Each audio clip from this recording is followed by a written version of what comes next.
기쁨으로 주님을 찬양합니다. 아멘. 오늘 맥주감사주일로 하나님께 감사하며 하나님께 영광을 올려드립니다. 최근에 2026 북중미 월드컵에 저희는 국민들의 깊은 아쉬움을 느끼게 되었고, 우리 또한 그런 아쉬움을 느끼게 되었습니다. 지난 주일날 1부 예배 마치고 나가서 인사를 하려고 그러는데 2부 예배 오시는 분들이 떨어졌어. 떨어졌어.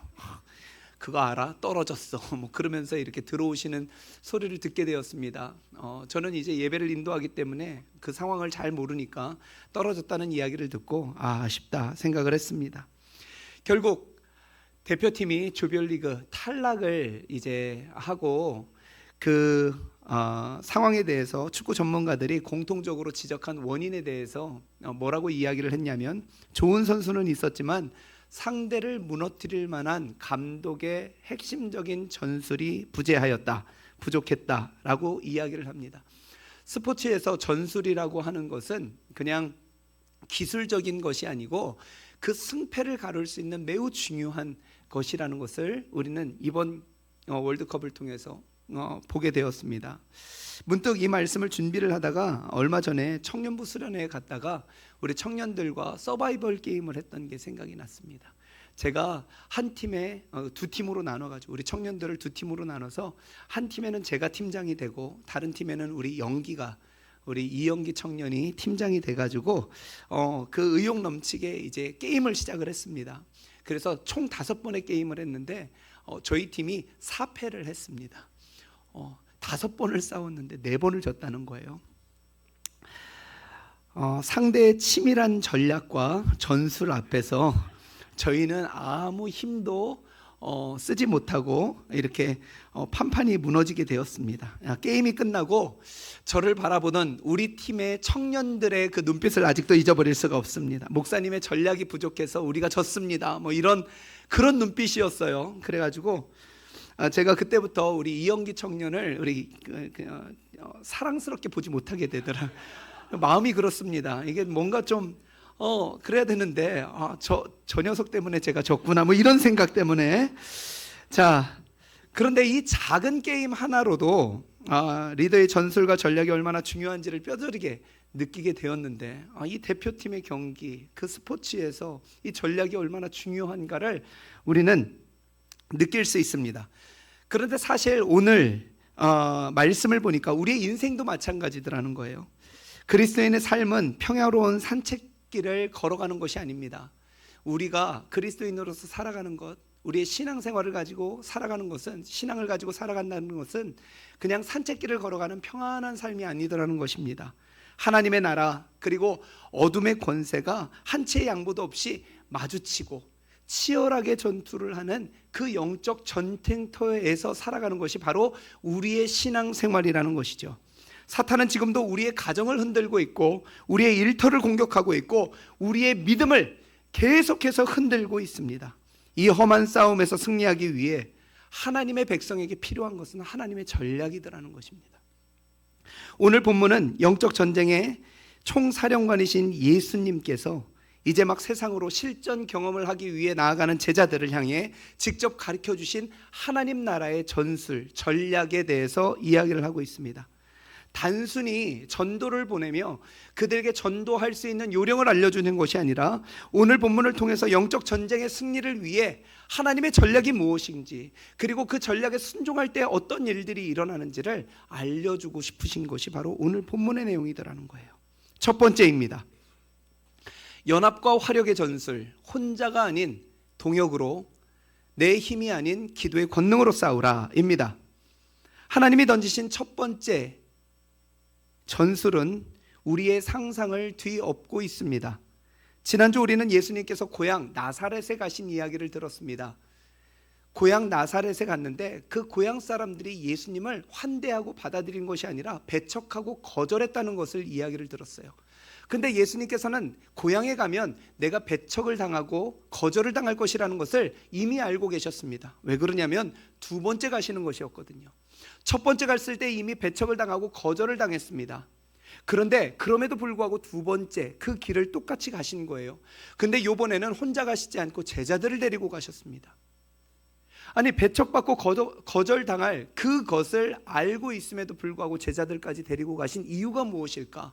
그 제자들에게 예수님을 따른다는 것은 사람들에게 환대를 받거나 박수와 칭찬을 받는 일만이 아니라 때로는 조롱을 당하고 또 거절을 당하고 사람들에게 박해, 배척을 당하는 일들이 될 수 있다는 것을 알려주시기 위함이었습니다. 그렇게 제자들을 시청각 교육을 시키신 이 예수님께서 제자들을 이제 실제적으로 보내시더라는 거예요. 자, 오늘 말씀입니다. 7절 말씀. 7절 말씀 우리 같이 한번 읽어보겠습니다. 시작. 12제자를 부르사 둘씩 보내시며 더러운 귀신을 제어하는 권능을 주시고. 자, 예수님께서 제자들을 부르셨다라고 이야기를 하죠. 예수님의 부르심은 우리들을 이곳에 모으시기 위해서 부르신 것이 아니라 세상으로 보내기 위해서 부르신 것입니다. 제자들을 부르셨고 그 제자들을 전술을 가리켜 그들로 하여금 세상으로 파송하시는 것이 바로 예수님의 전략이었습니다. 그런데 주님께서는 제자들을 보내실 때 혼자 보내시지 아니하시고 둘씩 짝을 지어 보내셨습니다. 세상의 전술은 효율성입니다. 작은 것을 가지고 큰 것을 만들어내는 것, 이것이 바로 효율성이죠. 자, 제자들을 한 명 한 명씩 보내면 더 많은 지역에 보낼 수 있습니다. 더 많은 사람들을 만날 수 있습니다. 그럼에도 불구하고 예수님께서 둘씩 짤지어 보내셨던 이유는 무엇이냐면 서로를 묶어주는 연합의 의미가 있기 때문입니다. 혼자 간다는 것은 사단에게 공격을 받기 너무나도 쉽습니다.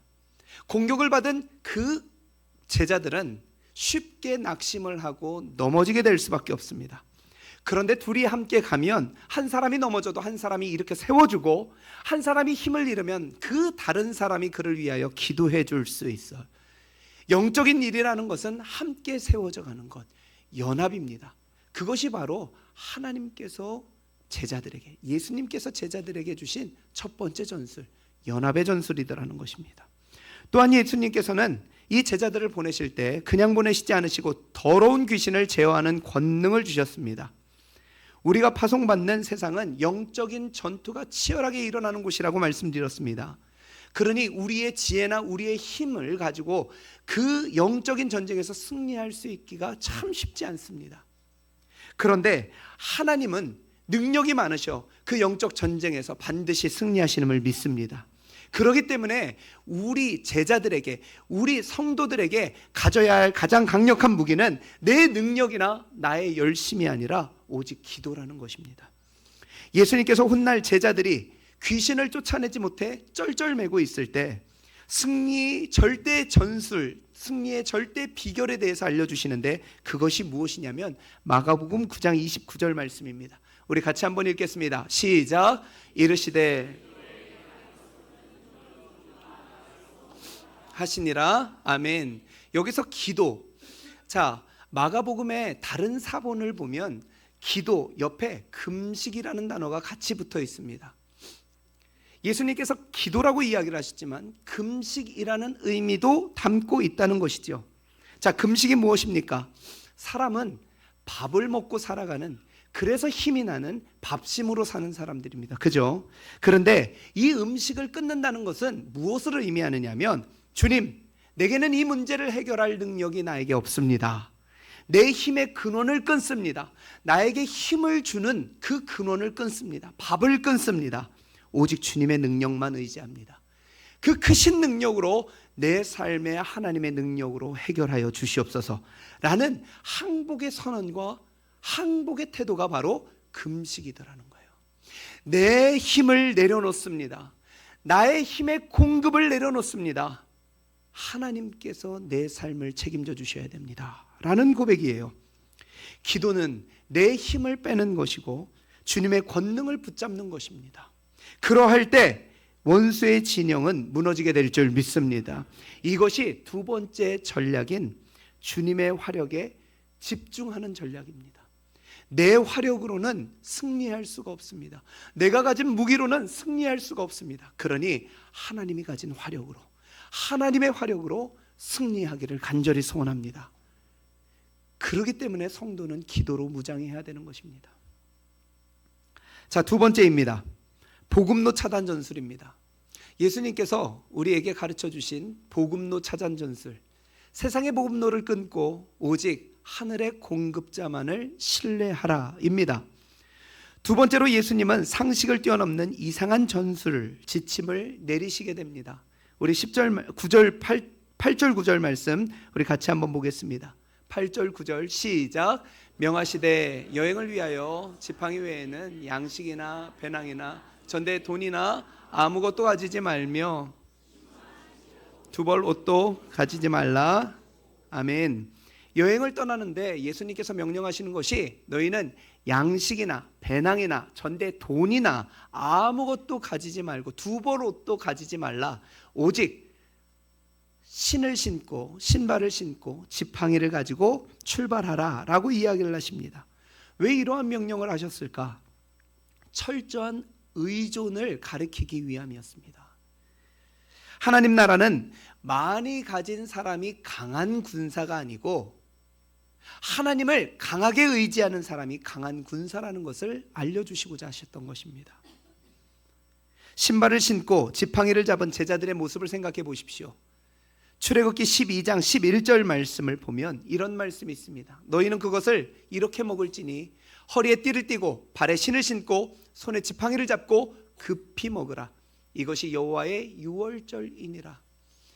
이스라엘 백성들이 출애굽하는 날 밤에 하나님께서 그들에게 명령을 하셨어요.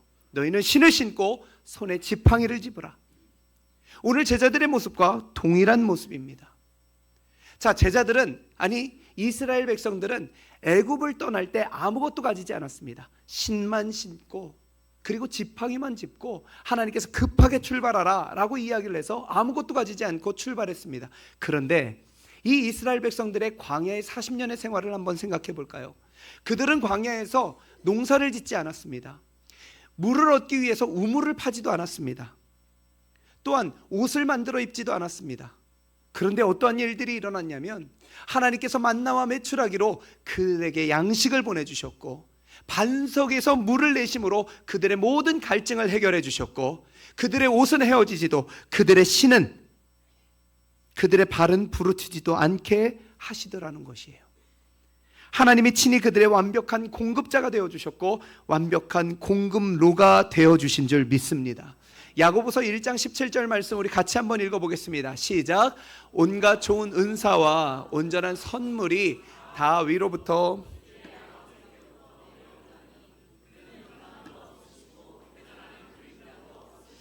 온갖 좋은 은사와 모든 좋은 선물이 다 하나님으로부터 내려온다라고 이야기를 하고 있습니다. 공급자가 되신 하나님을 우리가 바라보기만 해도 하나님께서 그 모든 필요를 채워주시고 영적 전쟁에서 승리를 주시는 하나님의 놀라운 은혜가 우리 가운데 있다는 이야기입니다. 마침 오늘은 올 한 해의 절반을 보내며 하나님 앞에 감사로 예배를 드리는 맥주 감사주일입니다. 이 맥주 감사주일이 어떤 절기입니까? 이스라엘 백성들이 광야의 삶을 마치고 그 척박하고 곤고하고 외롭고 힘들었던 그 40년의 삶을 마치고 하나님께서 인도하신 약속의 땅에 들어가게 되었습니다. 그리고 약속의 땅에 들어가서 첫 번째 농사를 짓고 곡식을 수확한 후에 하나님께 감사 예물을 드리며 지켰던 절기가 바로 맥주 감사주일이에요. 마치 그들의 고백은 이와 같습니다. 우리가 열심히 해서 먹고 사는 것 아닙니다. 우리가 열심히 해서 이 모든 곡식을 얻은 것 아닙니다. 거친 광야에서 우리를 지켜주시고 인도하신 하나님의 전적인 돌보심이 이 땅 가운데에도 그대로 이어지고 있습니다. 우리의 수고가 아니라 모든 곡식 하나님께서 주셨습니다. 모든 열매 하나님께서 주셨습니다. 그 고백이 바로 맥주 감사주일이라는 것입니다. 지난 6개월 동안 우리의 필요를 채우신 하나님의 은혜가 있었기에 우리가 이 자리에 있는 줄 믿습니다. 오늘 주님이 제자들에게 아무것도 가지지 말고 나를 신뢰하라, 나만을 신뢰하라 라고 하신 이 복음로의 전술, 이 전술을 기억하며 살아갈 때 하나님께서 우리의 삶에 모든 좋은 것을 공급해 주시고 우리의 삶의 모든 필요를 채워주심을 경험하게 될 줄 믿습니다. 세 번째입니다. 거점 확보와 전열 재정비 전술입니다.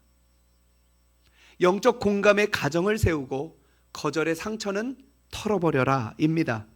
세 번째 전술은 영적 거점을 확보하라는 전술이었습니다. 10절 말씀 우리 같이 한번 읽어볼까요? 시작. 또 이르시되 어디서든지 누구의 집에 들어가든지 그곳을 떠나기까지 거기. 자, 파송을 받은 이 제자들이 어느 마을에 들어가든지 그 사역을 위하여 들어간 곳에서 처음 만나는 곳, 누구의 집에 들어가든지 처음이 있었던 그곳에서 끝까지 유하라, 그리고선 떠나라 라고 이야기를 하는 것입니다. 이것이 무슨 의미일까? 이 말씀과 평행구절인 마태복음 10장 11절 말씀을 보면 조금 더 알 수 있습니다. 우리 같이 읽겠습니다. 시작. 어떤 성이나 마을에 들어가든지 그 중에 합당한 자를 찾아내어 너희가. 자, 여기에서 보면 합당한 자를 찾아내라 라고 이야기를 하죠. 합당한 자, 뭔가 유력하고 뭔가 많은 것, 가진 것을 많은 부자를 뜻하는 것이 아닙니다.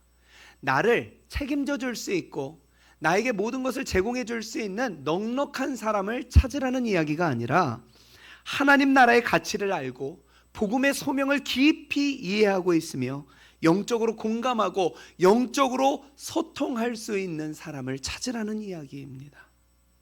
아무리 시설이 좋고 화려해도 아무리 좋은 집에서도 영적 공감이 없으면 그 자리는 불편한 자리가 될 것입니다. 이 원리는 우리의 가정과 부부관계에서도 그대로 적용이 됩니다. 함께 신앙생활을 하고 또한 주의 일을 할 때 부부 사이의 영적인 이해와 깊은 복음적 공감이 없게 되면 그 가정은 하나님의 나라가 이루어지지 않게 될 것입니다. 오히려 그 가정이 영적 전쟁터가 되더라는 것입니다. 우리는 어디에서 힘을 얻어야 됩니까? 우리가 파송받은 세상은 영적인 전쟁터라고 이야기를 했습니다. 나가는 순간 어둠의 세력이 우리를 집어삼키기 위해서 치열하게 전쟁을 하고 있는 그 영적 전쟁터인 우리의 삶 속에서 우리가 어디에서 힘을 얻어야 되냐면 가정에서 힘을 얻고 내가 사랑하는 사람에게 힘을 얻어야 되는데 그 사람이 영적으로 나와 같은 마음이 아니고 영적으로 나와 동일한 생각을 갖고 있지 않고 그 복음적인 이해가 나에 비해서 떨어진다면 우리는 그곳에서 영적인 힘을 얻지 못하게 된다는 이야기입니다. 부부가 서로 헌신을 이해하고 영적인 일에 대한 깊은 공감이 있으면 환경을 넘어서서 그 가정에 하나님의 나라가 임하게 되는 줄 믿습니다. 영적 전쟁 속에서 우리의 가정과 부부가 서로에게 든든한 보호벽이 되고 서로가 서로에게 힘을 줄 수 있는 그러한 존재, 그러한 가정, 그러한 부부가 되기를 주님의 이름으로 축원합니다. 이것이 바로 영적 거점을 확보하는 전술입니다. 너희들이 세상 가운데 싸우며 치열하게 전투를 하는 그 현장 속에서 너희들이 힘을 얻어야 되는 가정, 힘을 얻어야 되는 부부, 내 배우자, 그 사람이 나와 같은 신앙이 되기를 원한다라는 것이 바로 전략이더라는 거예요. 또한 복음을 거절하는 자들을 향하여 발 아래 먼지를 털어버려라 라고 말씀을 하십니다. 이것은 복음을 전하다 상처를 받은 제자들을 보호하시는 그 주님의 배려가 깊은 전술입니다. 복음을 전하다 거절당하는 것이 실패가 아닙니다. 오히려 주님을 따르는 길이 제대로 따라가고 있다는 가장 확실한 증거가 되는 것입니다. 사탄은 우리가 거절을 당할 때 입은 상처를 틈타 우리를 낙심의 늪에 빠뜨리려고 합니다. 자, 우리가 누군가에게 복음을 전하려고 할 때 그 사람이 우리를 만나 우리가 전하는 복음을 듣고 막 마음이 열려가지고 주님께로 나아오고 예수님을 믿으면 너무나도 좋겠죠. 그런데 그런 일들은 잘 일어나지 않습니다. 오히려 거절하고 우리를 이상하게 보고 우리가 옆에 있는 것을 불편하게 생각을 합니다. 그때 틈타서 사단이 무엇이라고 이야기를 하냐면 거 봐라. 네가 복음을 전해도 아무 소용없다. 저 사람은 꿈쩍하지 않고 움직이지 않을 것이다. 이제 그만해라. 너는 그만큼 했으면 됐다라고 하며 우리를 주저앉히게 되더라는 것입니다. 그런데 예수님은 말씀하십니다. 상처의 먼지를 털어버려라. 거절의 상처를 마음에 붙들지 말고 툭툭 털어버리고 너희는 그 자리에서 다시금 일어나 너희의 사명을 향해 앞으로 나아가라 라는 전열의 재정비의 전술을 오늘 말씀하고 계시는 것입니다. 지난 주일에 저녁 예배에 우리 제자훈련 수료 예배로 하나님께 영광을 올려드렸습니다. 그때 제자훈련 수료하신 훈련생들이 간증을 했는데 여러 가지 간증들을 통하여 저뿐만 아니라 우리 모든 성도님들의 마음에 큰 울림이 있었을 것입니다. 그 중에 기억나는 이런 내용이 있었습니다. 자신이 그동안 쌓아왔던 신앙생활, 치열하게 공부했던 성경적 지식들, 영적인 지식들이 결국 나 혼자 잘 믿고 끝나는 것이 아니라 세상에 나가 복음을 전하게 하시려는 하나님의 완벽한 계획이었습니다. 이렇게 고백을 하더라는 거예요. 내가 이 자리에서 예배자가 되고 내가 이 자리에서 받았던 훈련들 그리고 쌓아왔던 성경적인 지식들은 결국에 내가 잘 믿고 내가 만족하기 위해서 나에게 주신 것이 아니라 나로 하여금 세상에 나아가 복음을 전하라고 하시는 하나님의 완벽한 계획임을 깨닫게 되었습니다 라고 고백하였습니다. 맞습니다. 우리들이 예배자가 되는 것, 이곳에서 훈련을 받는 것, 그리고 함께 나누는 헌신과 모든 신앙의 모습들 결코 교회 안에 갇혀있기 위해서 우리들에게 주신 것이 아니라 우리로 하여금 세상 가운데 나가라고, 세상을 향해 뻗어가라고 하나님께서 우리에게 허락하신 것입니다. 그리스도인으로서 산다는 것이 무엇입니까? 그리스도, 기름 부음을 받은 자. 이 기름 부음을 받았던 직분이 세 가지가 있습니다. 왕, 제사장, 선지자. 그리스도인으로서 살아간다는 것은 이 세 가지의 직분을 감당하며 살아가라는 것입니다. 그런데 교회 안에서 그 직분을 감당하는 것이 아니라 세상 속에서 그 직분을 감당하라는 것이에요. 왕으로서 산다는 것이 무엇입니까? 우리들이 세상 속에서 영적인 싸움 가운데 승리하라는 것입니다. 왕처럼 당당하게 나아가 그 세상 속의 영적인 승리를 이루라는 것입니다. 너희들이 세상 가운데 판판이 매일매일 쓰러지고 넘어지며 매일매일 반성하는 인생이 아니라 너희들이 세상 가운데 예수 그리스도의 이름으로 승리하라 라는 것입니다. 제사장은 무엇입니까? 우리들이 모여서 이렇게 예배 드리는 것처럼 세상 속에 나아가 너희들이 삶의 예배자가 되라 라는 의미입니다. 너희들이 나아가서 하나님을 영화롭게 하고 하나님께 영광을 올려드리는 예배자로 살아가라. 세 번째, 선지자가 무엇입니까? 예수 그리스도의 복음을 증거하는 것, 그것이 바로 선지자로 살아가는 것입니다. 특별히 이 선지자의 사명을 감당하며 세상에서 복음을 전할 때 우리는 필연적으로 사람들에게 거절을 당하고 배척을 당하고 또한 불편하다 여김을 당하게 됩니다. 그때 주님은 낙심하지 말라고 그러는 거예요. 먼지를 털어버리는 승리의 전술을 우리에게 주셨습니다. 거절은 우리가 바르게 가고 있다는 것을 증명하는 것이니 너희는 그 거절 앞에서 상처를 받고 넘어지지 말고 오히려 먼지를 털어버리듯 툴툴 털어버리고 일어나 부름받든 너희가 감당해야 될 고유한 분깃의 사명을 너희들이 끝까지 감당하며 살아가라 라는 것이 주님의 전술이더라는 거예요. 우리는 삶에서 전열을 재정비하는 전술이 매일매일 필요합니다. 사람들의 말 한마디에 상처를 받고 사람들의 행동 하나에 상처를 받고 넘어져 있고 쓰러져 있고 낙심해야 하며, 그런데 주님께서는 그 모든 상처를 툴툴 털어버리고 일어나 주님을 향하여 다시금 굳건하게 일어나 하나님의 길을 가라 라고 말씀을 하고 계시는 것입니다.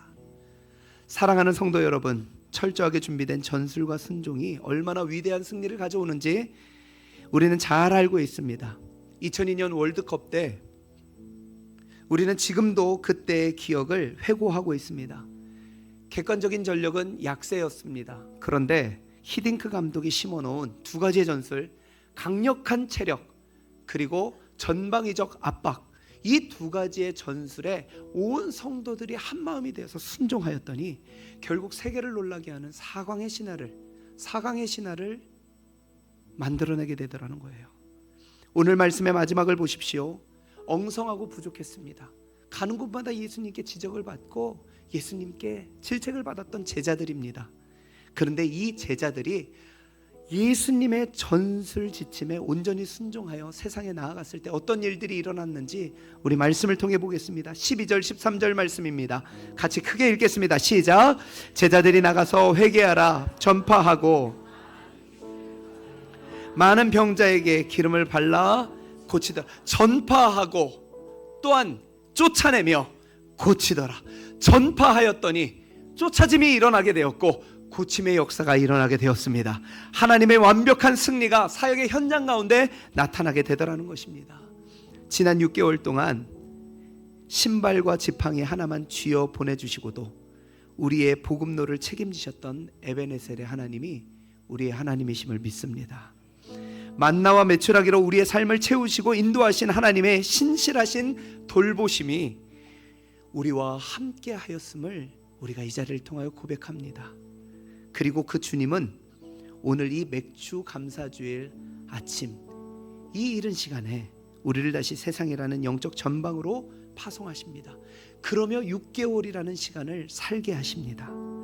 이번 한 주간 그리고 남은 6개월의 시간 동안에 우리들 주님께서 우리에게 알려주신 전술에 순종하며 살아갑시다. 첫 번째, 연합의 전술입니다. 주님의 일, 영적인 일은 혼자 하지 않습니다. 능력 있는 한 사람에 의해서 이루어지는 일이 아닙니다. 한 사람 한 사람이 서로 연합하여 하나 될 때 이 일들은 생명력 있게 일어나게 될 줄 믿습니다. 두 번째, 주님의 화력에 집중합시다. 주님의 화력에 집중해. 내 화력에 집중하는 게 내가 가진 무기에 집중하는 것이 아니라 내가 가진 것으로는 이길 수 없습니다. 주님이 가진 화력에, 주님이 가진 능력을 내가 의지합니다. 그러며 주님을 붙잡는 거예요. 이것은 무엇으로 붙잡느냐? 기도로 붙잡는 것입니다. 기도의 삶을 살아가는 거예요. 세 번째입니다. 보급 차단의 전술입니다. 세상으로 오는 보급로를 차단하고 내 모든 삶의 가장 좋은 공급자는 하나님이시고 내 모든 삶의 보급로는 하나님이십니다 라고 인정하며 모든 좋은 것을 하나님으로부터 받는 삶입니다. 영적인 거점을 확보하십시오. 영적 싸움을 살기 위해서 우리는 힘을 얻어야 되는데 힘을 얻을 수 있는 우리의 가정, 우리의 부부, 같은 마음을 공유하고 같은 말을 하고 같은 생각을 하고 같은 신앙을 공유하여 정말 함께 힘을 얻어 하나님의 길을 나아가게 되기를 주님의 이름으로 축원합니다. 전열의 재정비입니다. 힘들고 어렵다, 상처를 받았다, 아프다 하는 것들을 툴툴 털어버리고 그 자리에 일어나 하나님의 일들을 감당하게 되는 것. 여기까지 도우신 에베네셀의 하나님께서 그렇게 살아가는 우리들의 삶을 하나하나 도우시고 인도해 주실 줄 믿습니다. 우리 모든 성도님들 영적인 든든한 군사, 강한 군사로 세상 가운데 승리하며 살아가시기를 주님의 이름으로 축원합니다. 우리 같이 찬양하겠습니다. 교회여 일어나라 함께 찬양할 때 이 찬양의 가사와 같이 하나님, 우리는 주저앉아 있지 않겠습니다. 일어나겠습니다. 그리고 하나님께서 우리에게 맡기신 고유한 분깃의 사명을 끝까지 감당하며 살아가겠습니다. 우리에게 은혜를 주시옵소서. 간절히 소망하며 찬양하겠습니다.